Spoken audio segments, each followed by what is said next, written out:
All right. So this is, I did a previous video just briefly talking about faith. This is a second video about faith. So here we go. So one of the other myths about faith that we've been taught is that, well, God can't work in unbelief. You know, if you've got unbelief, that's the reason why this miracle isn't happening for you. Let me share something with you. Jesus always acknowledged people's faith, but Jesus didn't need other people's faith to do what Jesus did. It says in Romans 3, will our unbelief nullify the faithfulness of God? God forbid. It cannot. So your unbelief does not change God's faithfulness towards you at all. Okay? Faith comes from faithfulness. Okay? This is a nature. This is something that is innate within one by nature. It's like it's within an eagle to fly and to do the things that an eagle does. Likewise, it's within a fish to swim in the water and do what a fish does, like a fish does. It's within its nature. Does that make sense? Likewise, faithfulness is a fruit of the Spirit. What is fruit? Fruit on a tree tells us what kind of tree it is. So likewise, when we're using the example of fruit of the Spirit, we are talking about, this is how we know what the Spirit looks like. Faithfulness, okay, that never changes. So this thing that, my unbelief can hinder God from God doing anything in my life is a farce. It's not true. Jesus had 5,000, not counting women and children. So we could estimate if we just had one wife for every man, that's 10,000. And if we just had one child, well, let's just say 2 children, just to be modest. That's modest for that time. 2 children for each family, we'd be at about 20,000, okay? And you're telling me that within a mix of 20,000 people, when Jesus multiplied 2-piece fish dinner, everybody had faith, everybody believed that it could be done. They weren't even thinking about that. They just wanted to eat. They was hungry. Then there was another man who had a boy with epilepsy, and he told Jesus, "I believe, help my unbelief." Okay. So unbelief does not hinder God from working in your life. It never has. I'm going to tell you what your hindrance to faith is. You ready? This is a big secret. You might want to write it down. So here it goes. The only hindrance to faith, the only hindrance to your faith, meaning in God working in your life, is that you believe there's a hindrance to God working in your life. It's true. Because see here, you're made after the image and likeness of God. So based on what you believe will determine, okay, what comes in and through your life. This is not a thing where, like, so if you believe there's a hindrance, or if you believe that before you do XYZ of something to pray for somebody or operate in something, that you've got to go fast for this many days, pray for that many days, guess what? It's not going to happen until you do all those things. See, God doesn't set these parameters, we do.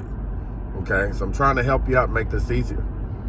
Another thing is that people think that if I'm afraid or if I'm feeling in doubt, then God can't work and I'm not in faith. That's not true. Let me tell you something. I've prayed for several people, a lot of people, and seen people healed. And do you realize that in many of those times, when I was going to pray for them, thoughts were coming through my head, this isn't going to work. You're going to lay hands and nothing's going to happen. I've been hit with those things, but I kept moving. See, the key is to keep moving. Just because you have a thought that, brings fear in your mind and, you start manifesting anxiety and all this other stuff. But here's the thing. If it stops you, that's when it becomes a problem. And we can work with that. But keep moving. Don't quit. Don't stop. Listen, just because it may not look like everything that you planned it to look like starting out doesn't mean that you're not walking in faith. But I will say this. We should be able to reproduce the effects of faith like Jesus. Let me just sum this up for you. The same faith that Jesus has, you also have. The same love that Jesus walked in, you also have. Okay? And let me give you a hint. Faith works by love. Okay? In other words, like my granddaughters have no problem trusting me at all. Last night, I came in the house and my youngest granddaughter, Amaya, was sitting on the floor, and my wife was putting her socks on. And as soon as I walked in the door, she saw me, she turned around and looked, and she said, "Papa!" Took off, had one sock on, and ran right towards me and jumped on me. And I picked her up and she just hugged my neck so tight. Oh my gosh, she just made my day. Now here's the thing. If she did not know my nature, my character, and know that I actually looked for that